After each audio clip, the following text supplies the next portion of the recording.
नमस्कार दोस्तों, स्वागत है आप सभी का हमारे YouTube चैनल IQ मेंटर में।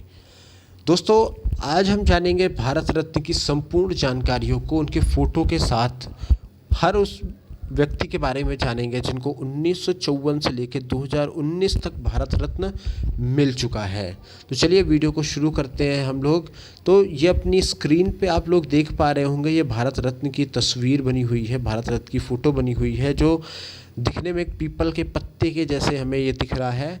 और जो दिख रहा है और इधर साइड अगर हम दाहिने साइड अगर हम देख रहे हैं, इस यानी कि इस साइड को अगर हम देख रहे हैं तो इस साइड में हमारा जो है ये अशोक स्तंभ में जो 4 शेर बने हुए हैं, बना सारनाथ का जो स्तंभ है अशोक का, उसमें जो 4 शेर बने हुए हैं उसकी तस्वीर लगी हुई है। साथ ही साथ नीचे लिखा हुआ है सत्यमेव जयते। वहीं दूसरी तरफ अगर हम देख रहे हैं तो ये हमें अशोक चक्र इसमें बना हुआ हमें दिख रहा है। साथ ही साथ इसके नीचे लिखा हुआ है भारत रत्न लिखा हुआ है।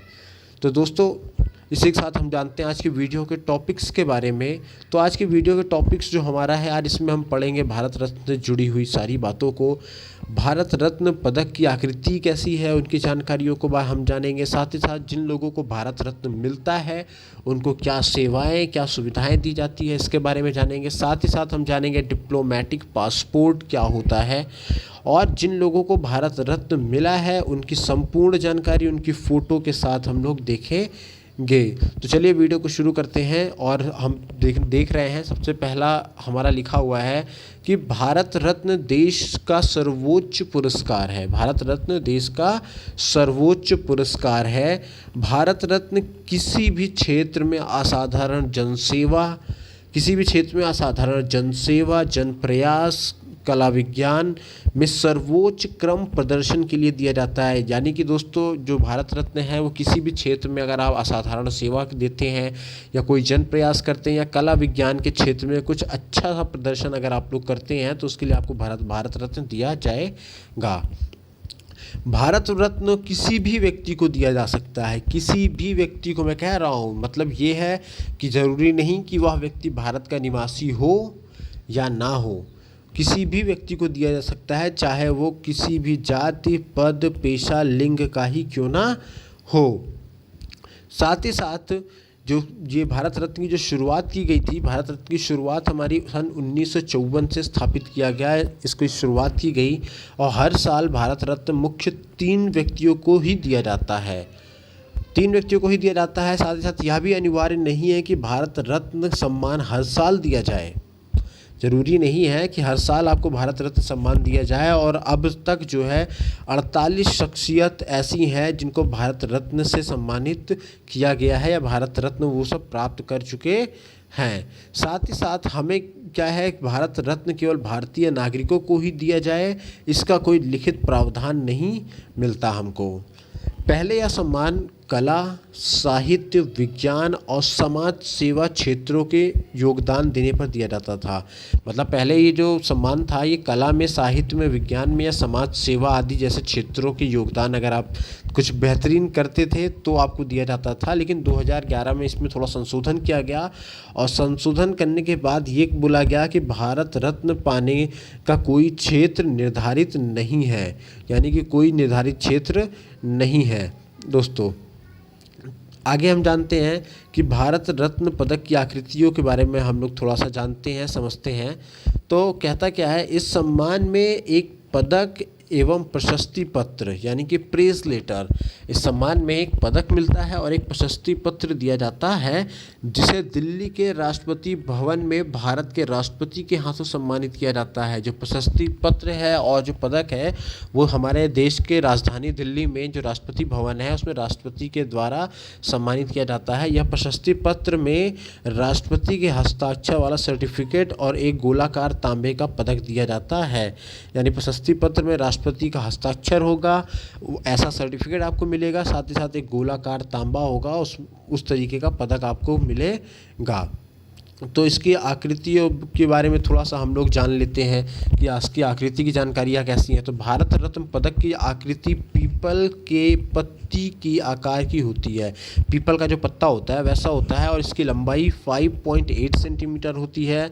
साथ ही साथ चौड़ाई 4.7 सेंटीमीटर होती है और इसकी मोटाई जो होती है थिकनेस यानी 3.1 मिलीमीटर की होती है और यह तांबे की बनी हुई रहती है। दोस्तों फिर से समझ लीजिएगा, इसकी लंबाई 5.8 सेंटीमीटर, चौड़ाई 4.7 सेंटीमीटर, मोटाई 3.1 की होती है और यह तांबे का बना हुआ रहता है और इसकी आकृति पीपल के पत्ते के जैसे होती है। तो दोस्तों आगे हम जानते हैं कि जिसकी मध्य भाग में चमकते हुए सूर्य का गोलाकार कलाकृति और नीचे हिंदी भाषा में भारत रत्न तथा पीछे मध्य भाग में राष्ट्रीय प्रतीक नेशनल एम्बलम ऑफ इंडिया का आदर्श वाक्य मोटो सत्यमेव जयते लिखा हुआ रहता है। यानी कि आप देख रहे हैं दोस्तों, बीच में आपका क्या दिख रहा है, एक सूर्य आपको दिख रहा है। ये बीच में क्या आपको दिख रहा है, एक सूरज आपको दिख रहा है, चमकता हुआ सूरज आपको दिख रहा है। ठीक है, उसके बाद आपको क्या हो रहा है कि ये बगल में उसके चक्र है, यानी सूरज जब उदय हो रहा होता है तो उसकी किरणें ये देखिए फैलाई गई है। ये सूर्य है, सूर्य की किरणों की तरह फैला हुआ है, मतलब ऐसा लग रहा है कोई सूर्य उदय हो रहा है। ठीक है, और जो हमारे राष्ट्रीय एम्बलम है, नेशनल एम्बलम है भारत का, जिसमें राष्ट्रीय प्रतीक जो है ना, वो राष्ट्रीय प्रतीक लिखा होता है और जो हमारे राष्ट्र का जो आदर्श वाक्य है सत्यमेव जयते यानी सत्य की सदा विजय होती है, वो वाक्य भी लिखा हुआ है। जिसे गले में सफ़ेद फीते में डालकर पहनाया जाता है, यानी कि ये कब पहना जाता है, गले में सफ़ेद फीते में डाल करके ये पहनाया जाता है हमारा भारत रत्न। तो दोस्तों इसी के साथ हम आगे बढ़ते हैं। तो अब हम लोग जानते हैं जिन लोगों को भारत रत्न मिलता है उनको क्या सेवाएं, क्या सुविधाएं मिलती हैं, उसके बारे में हम लोग जानते हैं। यह सम्मान पाने वाले शख्स को किसी भी प्रकार की कोई धनराशि नहीं दी जाती है। इसमें कई प्रकार की सुविधाएं मिलती हैं। दोस्तों जैसा कि आप सब नोबल पुरस्कार के बारे में आप लोग जानते होंगे, तो नोबल पुरस्कार जिन लोगों को मिलता है उन नोबल पुरस्कार में एक निश्चित धनराशि होती है जो दिया जाता है, जो अल्फ्रेड नोबल की संपत्ति से मिलने वाले ब्याज के हिस्सों में से कुछ हिस्सा हुआ करता है। लेकिन उस प्रकार भारत रत्न जिनको मिलता है उनको किसी प्रकार की कोई धनराशि नहीं मिलती है। भारत रत्न से सम्मानित व्यक्तियों को अन्य राज्य भ्रमण में राज्य अतिथि के रूप में स्वागत किया जाता है। मतलब जिन लोगों को भारत रत्न मिला हुआ है वो किसी अगर दूसरे राज्य में जाएंगे तो हर राज्य का अपना एक राजकीय अतिथि गृह हुआ करता है, वहाँ पे उनका स्वागत किया जाएगा। साथ ही साथ सुरक्षा के बारे में अगर हम लोग देखें तो साथ ही साथ सुरक्षा, परिवहन, बोर्डिंग एवं विश्राम व्यवस्था की जाती है तथा राज्य अतिथि परिवार सदस्यों, पति पत्नी एवं बच्चों को भी सुविधाएं दी जाती है। यानी कि जिन लोगों को भारत रत्न मिल चुका है ना, उनको ये डिप्लोमेटिक पासपोर्ट दिया जाता है, जिसको आपके स्क्रीन के सामने है, आप देख पा रहे हैं, है ना। उनको किसी भी राज्य में जाएंगे तो उनको उनकी सुरक्षा, उनकी परिवहन, उनके बोर्डिंग का यानी रहने का, रुकने का, विश्राम करने का जो व्यवस्था है वो राज्य सरकार किया करती है। साथ ही साथ राज्य अतिथि परिवार जो होते हैं उनके मतलब जिन व्यक्तियों को आप भारत रत्न मिला है उनके जो परिवार वाले हैं यानी कि पति पत्नी या फिर जो बच्चे हैं उन लोगों को भी वही सुविधा दी जाती है। ठीक है, कहता है कि भारत रत्न सम्मान विजेता एक डिप्लोमेटिक पासपोर्ट, भारत रत्न सम्मान विजेता एक डिप्लोमेटिक पासपोर्ट के हकदार हुआ करते हैं। यानी भारत रत्न विजेताओं को डिप्लोमेटिक पासपोर्ट जारी किया जाता है या दिया जाता है। इस डिप्लोमेटिक पासपोर्ट में क्या होता है कि जिसमें विदेश यात्रा के दौरान विदेशी भारतीय दूतावास द्वारा उनकी यात्राओं की उचित सुरक्षा व्यवस्था प्रदान की जाती है। यानी कि अगर आप किसी दूसरे देश में वो व्यक्ति जा रहा है तो जो हमारे दूसरे देशों में हमारी जो इंडियन एम्बेसीज़ हैं, जो दूतावास हैं, वो लोगों की रिस्पॉन्सिबिलिटी होती है कि अगर भारत रत्न प्राप्त व्यक्ति विदेश में जा रहा है तो उसकी जो सुरक्षा है, सुरक्षा की व्यवस्था मुहैया करवाए उचित तरीके से। ठीक है, अब हम लोग जानते हैं कि जिन लोगों को ये डिप्लोमेटिक पासपोर्ट मिलता है, पहले तो हमने ये जाना कि जिन लोगों को भारत रत्न मिलता है उनको डिप्लोमेटिक पासपोर्ट मिलता है। ठीक है दोस्तों, अब डिप्लोमेटिक पासपोर्ट में हमारा अंग्रेजी अक्षरों में लिखा हुआ करता है ना, रिपब्लिक ऑफ इंडिया यानी कि भारत गणराज्य लिखा हुआ रहता है। बीच में हमारे ये 4 शेर बने होते हैं, नीचे एक लाइन लिखी होती है सत्यमेव जयते। तो डिप्लोमेटिक पासपोर्ट क्या होता है, ये जो डिप्लोमेटिक पासपोर्ट होता है इसका कवर मारून रंग का होता है, मेहरून कलर का हुआ करता है। डिप्लोमेटिक पासपोर्ट सभी व्यक्तियों के लिए जारी नहीं किया जाता है और ना ही ख़रीदा नहीं जाता है। यानी कि ये डिप्लोमेटिक पासपोर्ट है आप लोगों का दोस्तों, ये ना तो ये हर एक व्यक्ति के लिए जारी नहीं किया जा सकता है, ना ही हर एक व्यक्ति के लिए ख़रीदा जा सकता है। ठीक है दोस्तों, अब कहता क्या है कि विदेश विभाग द्वारा यह पासपोर्ट विशेष अधिकार रखने वाले सरकारी विभागीय अधिकारियों, सांसदों एवं वरिष्ठ लोगों के लिए जारी किया जाता है। मतलब कि देखिए, एक तो नोबेल पुरस्कार जिनको मिला, भारत रत्न पुरस्कार जिनको मिला है उनको एक मिलेगा आपको डिप्लोमेटिक पासपोर्ट। उसके अलावा जो अन्य जो आम जनता है या आम लोग हैं उनको नहीं मिलेगा। उसके अलावा उनको जो सरकारी के विभाग के जो अधिकारी होते हैं उनको ये डिप्लोमेटिक पासपोर्ट मिल सकता है। जो सांसद होते हैं उन लोगों के लिए मिल सकता है, या फिर जो वरिष्ठ लोग हैं वरिष्ठ लोगों के लिए ये डिप्लोमेटिक पासपोर्ट जारी किया जा सकता है, अन्य किसी के लिए नहीं होगा दोस्तों।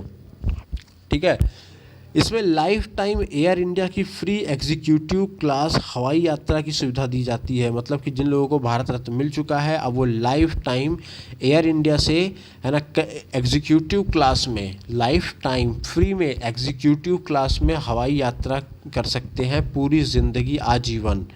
ठीक है, फिर कहता है सरकारी कार्यक्रमों में भारत रत्न पाने वाले शख्स को वरीयता क्रम में table of precedence 7A position के स्थान पर दिया जाता है। यानी कि जिन लोगों को भारत रत्न मिला हुआ है उन शख्स को किसी भी सरकारी कार्यक्रमों में अगर वो जा रहे हैं या हिस्सा ले रहे हैं तो उनको टेबल ऑफ प्रेसिडेंस यानी कि 7A पोजीशन के स्थान में रखा जाएगा, उनको एक वरीयता के क्रम में दिया जाएगा। तो हम लोग जानते हैं भारत रत्न पुरस्कार विजेताओं के नाम कुछ हम लोग अगर देखें तो उनमें से सबसे पहला पुरस्कार भारत रत्न पुरस्कार भारतीय वैज्ञानिक डॉक्टर चंद्रशेखर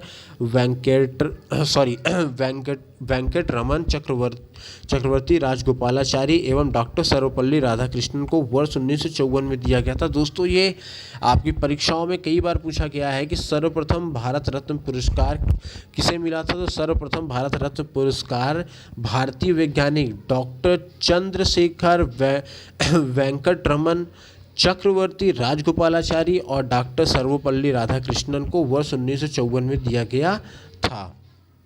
ठीक है, अब दोस्तों जैसा कि आप जानते हैं कि हमने पहले जाना कि जो भारत रत्न है वो भारतीयों को ही ना सही विदेशियों को भी दिया जा सकता है, यानी कि किसी भी व्यक्तियों को दिया जा सकता है। तो सबसे पहला, अगर एग्ज़ाम में ये भी कई बार क्वेश्चन पूछा गया है कि प्रथम गैर भारतीय विदेशी जिसे भारत रत्न सम्मान मिला हुआ है या दिया गया है। ध्यान रखिएगा, ये जो मैंने पहले बताया ये सब भारतीय थे और अब क्या है, प्रथम गैर भारतीय विदेशी, मतलब वो जो भारत के लोग नहीं हैं, विदेशी हैं, लेकिन भारत में उनको भारत रत्न दिया गया है या मिला है, तो वो थे डॉक्टर नेल्सन मंडेला, जिनको 1990 में भारत रत्न पुरस्कार से नवाजा गया था। अच्छा दोस्तों, इसमें एक चीज़ और जानने लायक है जो एग्ज़ाम में आपके पूछे जाते हैं, वो कहता है कि एकमात्र पाकिस्तानी या फिर प्रथम पाकिस्तानी के नाम से पूछा जाता है या फिर एकमात्र पाकिस्तानी के नाम से पूछा जाएगा कि वो पाकिस्तानी शख्स है ना जिसको भारत रत्न दिया गया है, तो वो कौन है, वो है आपके खान अब्दुल गफ्फार खान। ठीक है ना, उन शख्स का नाम क्या है, खान अब्दुल गफ्फार खान है। ये पाकिस्तान के रहने वाले हैं, मूल निवासी हैं। इनको भारत में भारत रत्न दिया गया है सन 1947 में। फिर प्रथम रत्न पुरस्कार प्राप्त करने वाली प्रथम महिला इंदिरा गांधी 1971 है। यानी कि प्रथम भारत रत्न प्राप्त करने वाली प्रथम महिला का नाम क्या है, तो वो इंदिरा गांधी है। ये याद रखिएगा दोस्तों, ये एग्ज़ाम में पूछा जाता है। फिर आता है मरणोपरांत प्रथम भारत रत्न पुरस्कार प्राप्त करने वाले व्यक्ति लाल बहादुर शास्त्री हैं। मतलब ये पहले ऐसे व्यक्ति हैं लाल बहादुर शास्त्री जिनको उनके देहांत यानी उनके शहीद होने के बाद ही भारत रत्न पुरस्कार दिया गया था। उन व्यक्ति का नाम है लाल बहादुर शास्त्री। 1966 में इनको दिया गया था और ये भी कई बार परीक्षाओं में आपके पूछा गया है। तो दोस्तों अब हम लोग जानते हैं